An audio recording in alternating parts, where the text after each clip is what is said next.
If I'm trying to establish something, I have to be trying to establish that. They can't be my ally.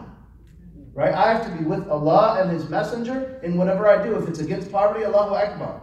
If it's for someone not being wrongfully prosecuted, Allahu Akbar. It's for the value of any human life, Allahu Akbar. If it's for someone's choice to be, to have any type of illicit sex, to sell alcohol, to choose their own gender, I'm sorry, I can't be your ally from the point of view of your identifying yourself around those crimes, those sins in Islam.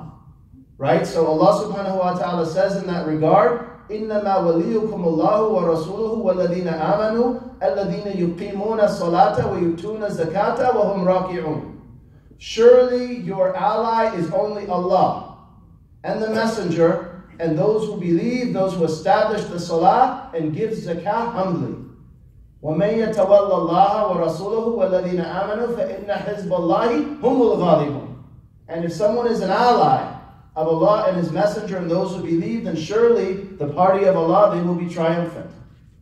We're not going to gain triumph by standing arm in arm and singing We Are the World with sodomites.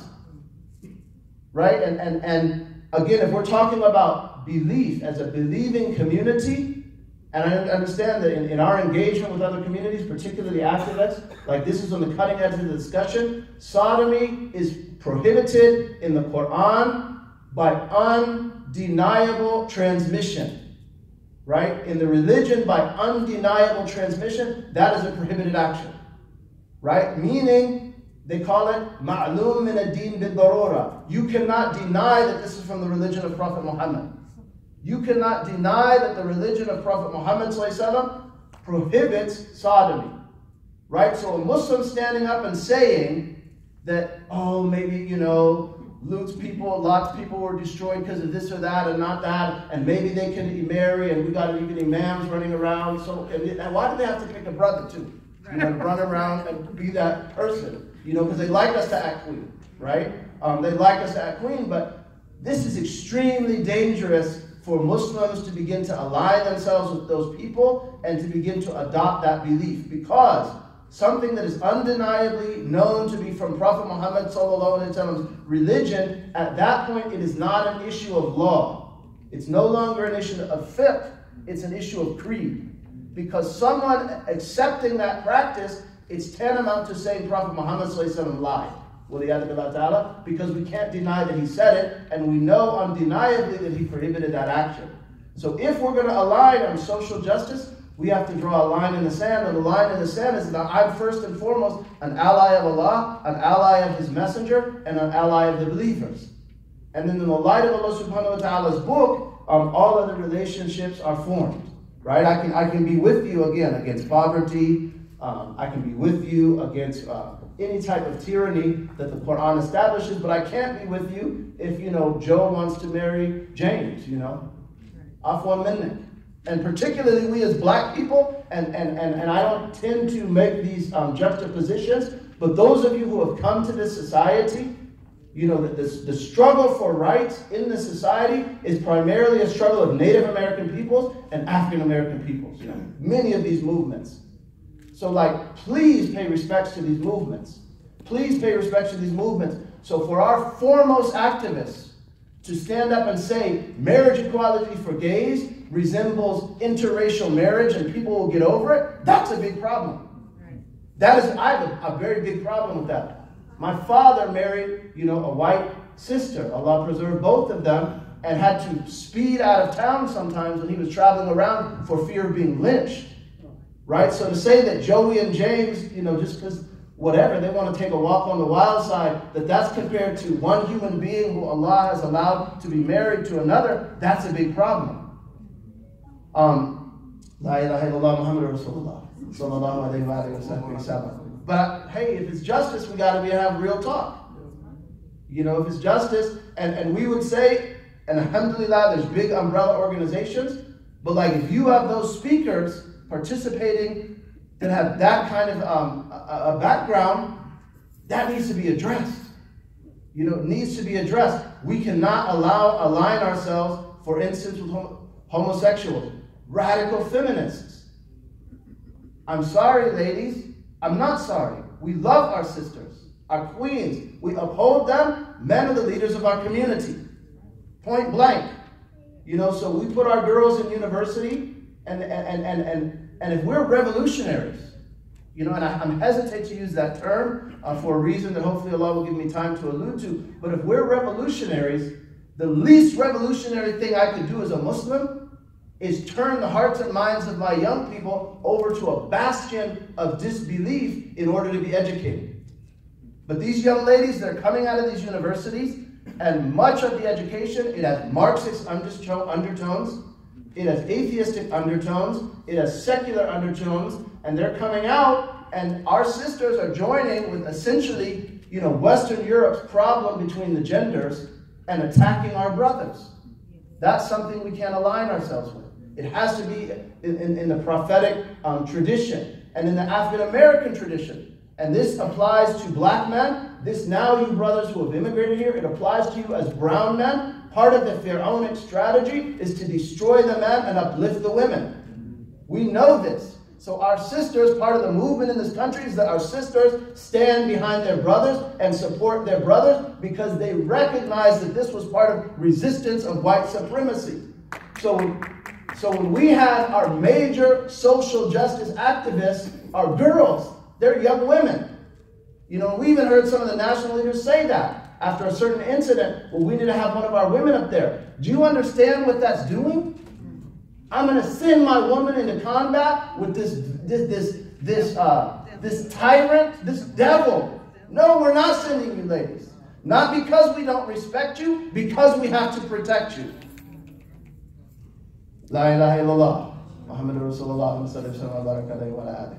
So we want to just look at, and again, to try to stay closer to our time, we want to look at some examples because we said we want it to be based on prophetic character of the Prophet ﷺ's engagement of the power that opposed him. Right? So the Prophet ﷺ, we know that he received revelation at 40. His da'wah was in secret for 3 years. He proclaimed his da'wah for 10 years in Mecca and was driven to Al-Madinah, which begins the Medinan phase. In the 8th year after the Medinan phase, he ﷺ, in honor of his covenant with his allies from the tribe of Khuza'ah, and this is in honor of the treaty of Al-Hudaybiyah, which he made with the disbelievers of Quraysh. In honor of his treaty, sallallahu alaihi wasallam, Khuza'ah was attacked by Quraysh and their allies Banu Bakr, which is a violation of the treaty of Al-Hudaybiyah. Khuza'ah seeks the aid of the Prophet sallallahu alaihi wasallam. So he honors his treaty and gathers an army of 10,000 to march on Mecca. But look at prophetic character, and every revolutionary movement could learn from this. Look at prophetic character as it enters the place, this time as a conqueror that has driven me out and resisted the truth that I brought. Right? So they made their camp at a place called Marr al-Dhahran.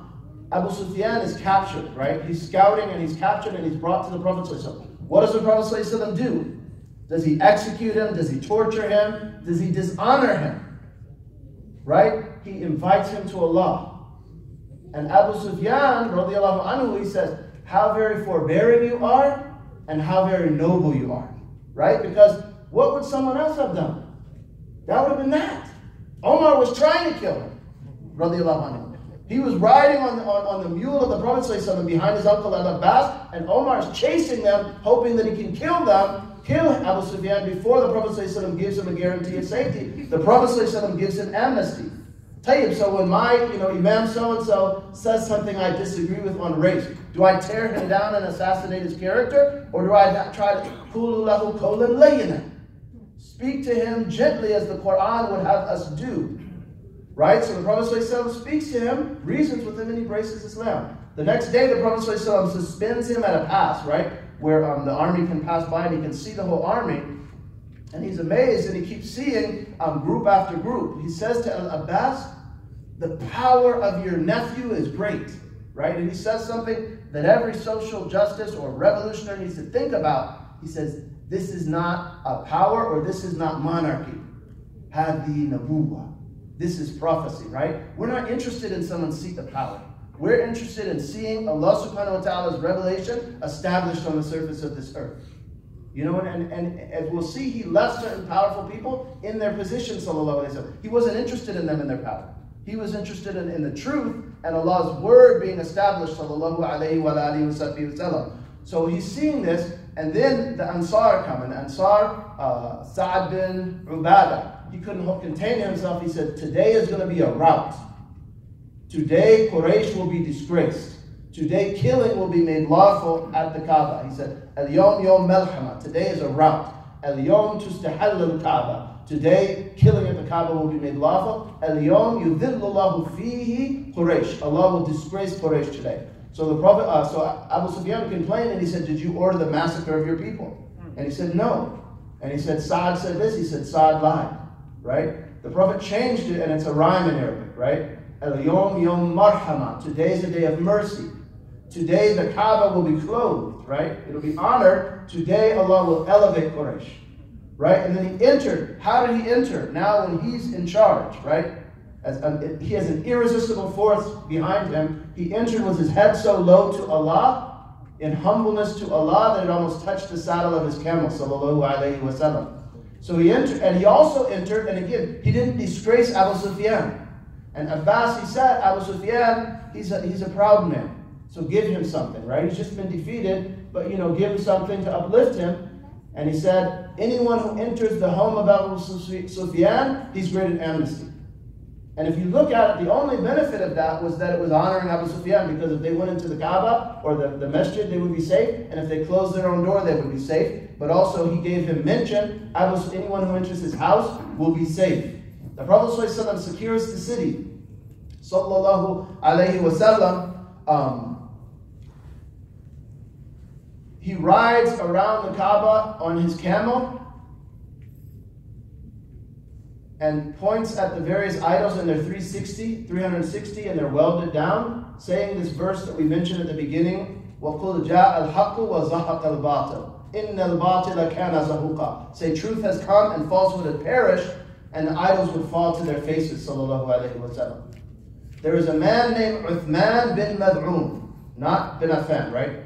Uthman bin Talha. Bin Mad'un was a Muslim earlier. Uthman bin Talha. Who is he? His family are the custodians of the Kaaba. Right?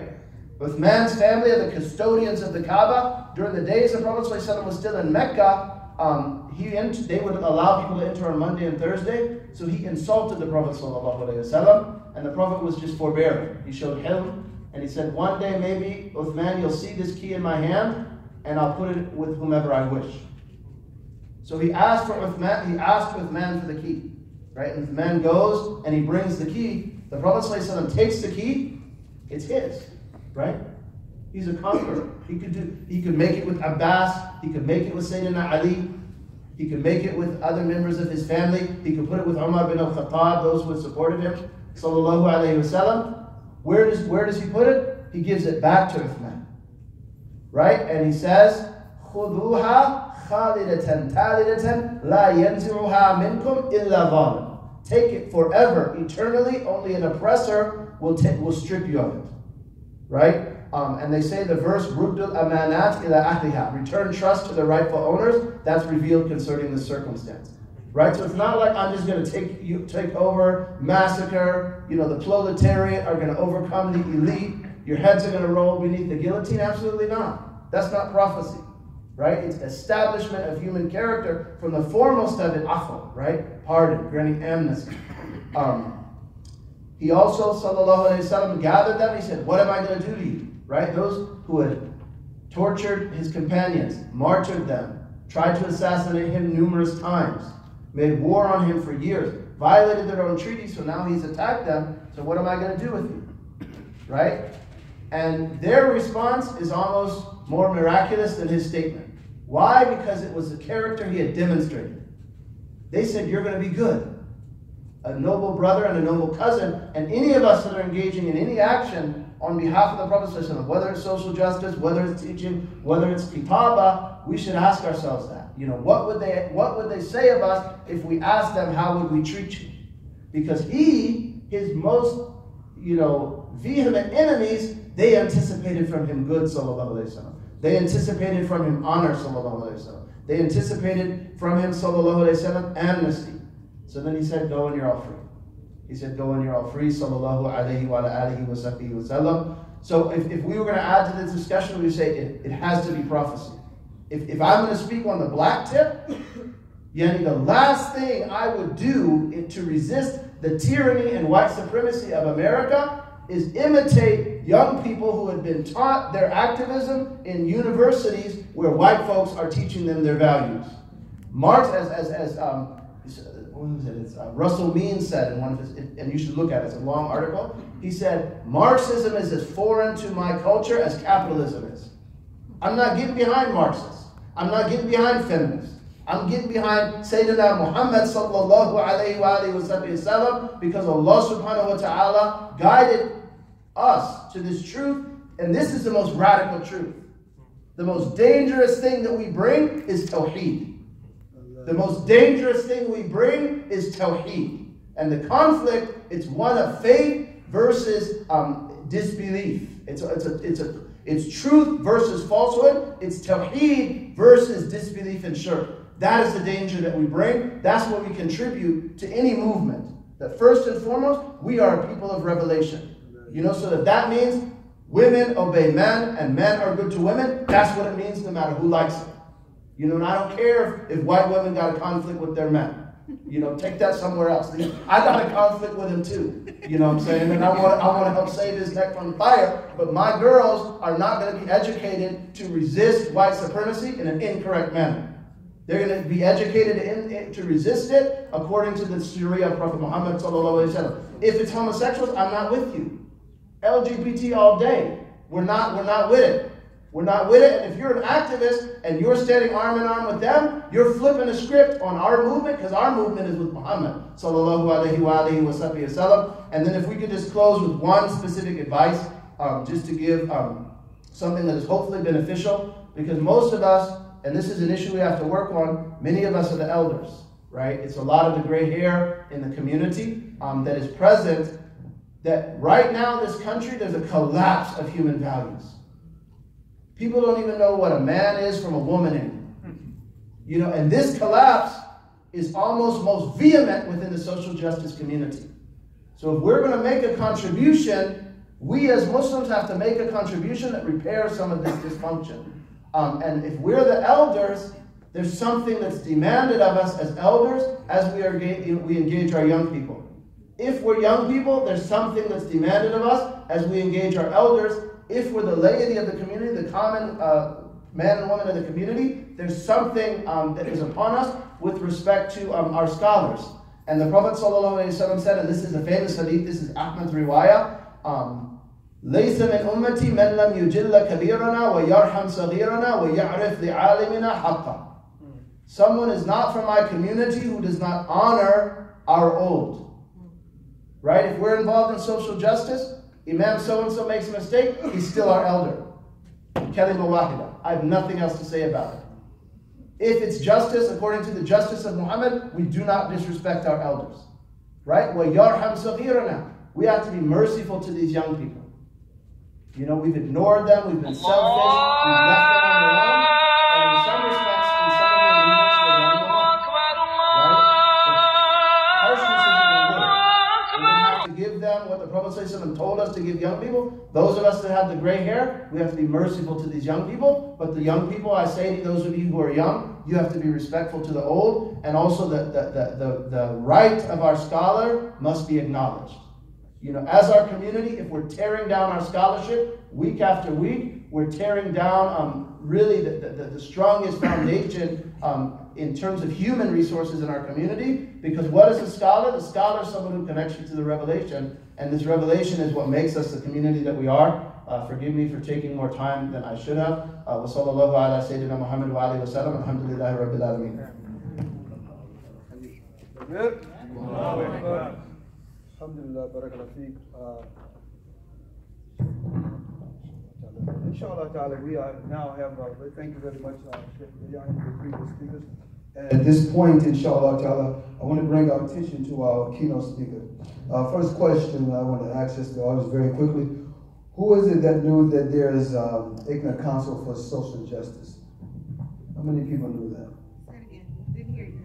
How many people knew that there's an ICNA Council for Social Justice? Because I asked that question piggybacking off what the Shaykh Yahya said in terms of coming from Quran and Sunnah. So what else? So I'll take that to say it'll fall into place why I asked the question. Our speaker, our keynote speaker is Imam Khalid Griggs, well renowned for dealing with various issues socially, inshallah.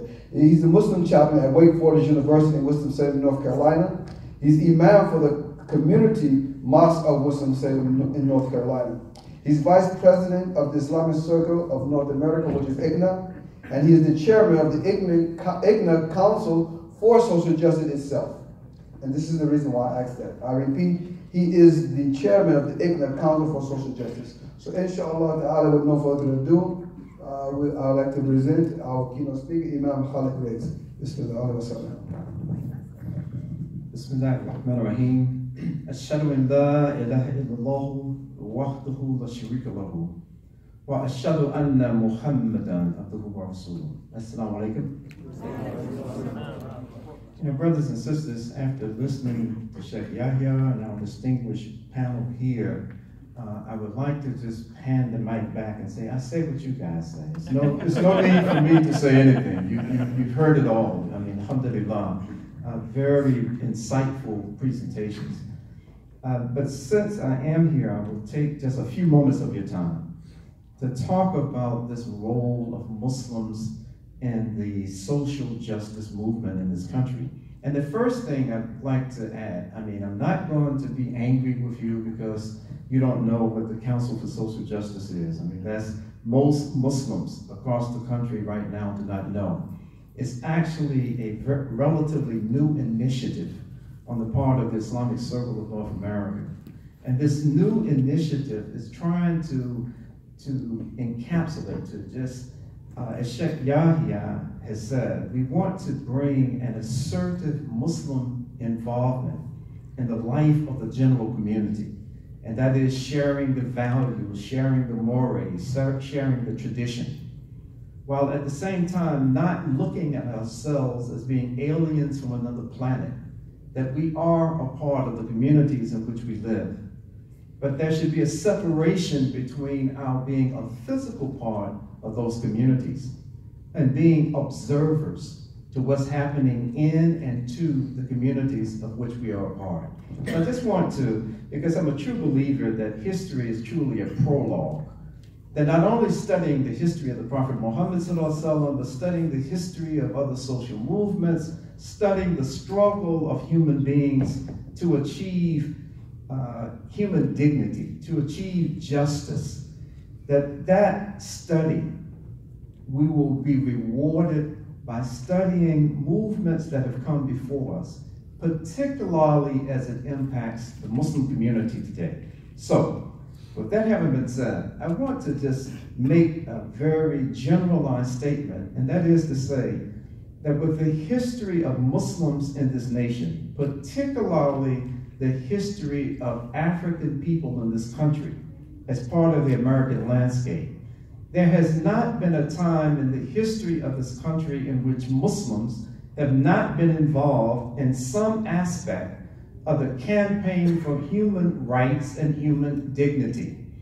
I remind myself and remind you that 1 out of every 3rd enslaved African that was forced to labor in this country in the transatlantic slave trade, kidnapped and brought to this country, 1 out of every 3rd African was a Muslim. It makes sense. It makes sense because the areas in which the slave trading was going on for such a large part of this hideous tradition took place out of West Africa. And if we know anything about the history of Islam in West Africa, if you start looking at these 1500s and 1600s and before, there were great, glorious Muslim empires and kingdoms that were there in that area. So whether or not the level of practice of the deen had devolved and was not like it was at its most glorious period, we can understand that. We can look at Saudi Arabia today and say this is the same place where the Prophet Muhammad ﷺ led an Islamic movement and developed the best society ever known to human beings. And look at the society today. I'm not trying to crack on my brothers. I'm just stating a fact. So similar is the case. And I've heard so many people talk about, well, Imam, you know, when the slaving started, that those were not the same kind of empires. Okay, they were not at their peak of glory the way that they had been. But they were Muslim lands. And when this trade started and these Muslims were kidnapped and brought and snatched to this nation, into this country, there was a tradition that was established by these Muslims. It was a tradition of resistance. It was a tradition of fighting against those who were forcibly dragging them into a landscape and into a culture, into an environment that they had no kind of precedent for. They had nothing other than the book of Allah subhanahu wa ta'ala, the tyranny of Fir'aun in the Quran, the tyranny of these other oppressors that they knew about from the lips of the Prophet Muhammad sallallahu alaihi wasallam in the Quran. This is all that they could relate to what was waiting for them in this country. So when we read the history of the transatlantic slave trade, and we read these stories about how certain ones of those who had resisted on the shores before being put on the slave ships, and those who once they were enshackled in the bottom of these slave ships, in the most inhuman conditions that could be imagined, that there were still some who had the spirit of resistance, who would fight against the people even on the ships. And we find that many of them, Allah subhanahu wa ta'ala had their grave, a watery grave, being tossed overboard into the Atlantic Ocean. And we know that when we look at this history, that spirit of resistance continued. And it continued in a way that many of my and your ancestors, after being brought into this part of the world, that many of us got kicked off the boat earlier than others. And when we read that history, it tells us that they were kicked off. Let's get them off this ship. Let's get them away from us so we can continue our voyage, because they were most resistant to their being captured and treated like animals. And historically, we can look at those descendants of those enslaved Africans in South America and in the Caribbean. And we find that an even larger presence of Muslims got kicked off the boat in South America, got kicked off the boat in the Caribbean. And those who were left were our descendants, direct descendants. Because I'm not saying that we were the most acquiescent to the institute, to this horror, but the ones who were most resistant got kicked off the boat before those slave ships came to this landmass that became known as the United States. And so after arriving in this country, the historical record documents that the most resistant enslaved Africans on these plantations were the Muslims. That there was something about these Muslims, even with the Americans' preoccupation with just stripping their enslaved people of every semblance of religion, of language, of culture, separating people when they would hear them speaking the same language. In spite of this, we find that there were those Africans who preserved their Muslim religion, their practice, and their identity. Now, we're not talking about Muslim mythology at this point, or fables. We're talking about, and I'm only speaking about those documented, unquestionable instances of Muslims maintaining their faith in one of the worst human conditions that human beings have suffered through on this earth up until this particular point. And I'm saying that with full knowledge of what's the suffering that my Rohingya brothers and sisters are going through. I'm saying that with full knowledge of what my brothers and sisters from Philistine are going through, have gone through. I'm saying it with full knowledge as an observer of social and human conditions and liberation struggles and movements. I'm saying it with the full knowledge that those descendants of those enslaved Africans, a lot of us I'm talking about, had suffered a human condition for a much more extended period of time, for hundreds of years, as chattel slavery, and then part of being victimized by a system of structural racism, by a system that was designed that if no one else doesn't make it, we're going to make sure that these people are not able to come back on us because we know we've done some bad things to them. And if we ever let them get too loose, we're afraid that they're going to come back and wreak vengeance and havoc on us because of what we know that they've done. Let me digress from the point that I'm trying to get to here just for a second. Shaykh made some wonderful points about the morality of Islamic work, the morality of the social justice movement, and our responsibilities to exhibit that morality, that adab, akhlaq. We have to bring that with us. We can't ever put it behind. So a lot of this fear that these enslavers have had of those descendants over the years, of the ones that they treated in such a way, they missed the point with so many of us that we're descendants of those Muslims who came here. That is not our way. We're not trying to just seek revenge, regardless of what you've done to us. We want you to stop what you're doing. We're not trying to inflict on you what you have inflicted on us for hundreds of years, for centuries. We're not trying to get back at you like that.